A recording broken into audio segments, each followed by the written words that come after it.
কুমিল্লার বন্যা পরিস্থিতি জানাতে সরাসরি যোগ দিচ্ছেন সহকর্মী আবুল খায়ের। খায়ের, দুর্গতদের পাশে মানুষের সাড়া কেমন দেখছেন? এছাড়া জেলার সার্বিক বন্যা পরিস্থিতির খবর জানাবেন।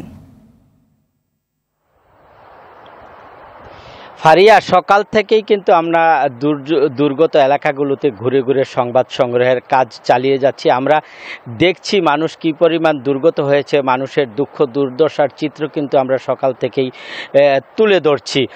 একটি বিষয় আপনাকে জানাতে চাই যে রাতে গোমতী নদীর যে পানির প্রবাহ প্রায় 60 থেকে 70 সেন্টিমিটার কমলেও সকাল থেকে কিন্তু এ পর্যন্ত পানির প্রবাহ অপরিবর্তিত রয়েছে, অর্থাৎ পানি বাড়েওনি কমেওনি। এদিকে বুড়িচং উপজেলার যেই বুরবুরিয়া এলাকা দিয়ে বাঁধটি ভেঙেছে, ওই উপজেলার প্রায় 170টি গ্রাম ইতিপূর্বে প্লাবিত হয়ে গেছে। এখন এই পানি লোকালয়ে প্রবেশ করে, অর্থাৎ ভারতের ত্রিপুরা রাজ্য থেকে যে অব্যাহতভাবে যে ঢল, যে পানি আসছে, সেই পানির প্রায় অধিকাংশই কিন্তু এই ভাঙা বাঁধ দিয়ে লোকালয়ে সরাসরি প্রবেশ করছে। এতে কিন্তু প্রতিনিয়তই নতুন নতুন গ্রাম, নতুন নতুন এলাকা প্লাবিত হচ্ছে। আমরা খোঁজ নিয়ে জেনেছি যে পাশের উপজেলা ব্রাহ্মণপাড়ায়ও কিন্তু এখন পানি গড়িয়েছে।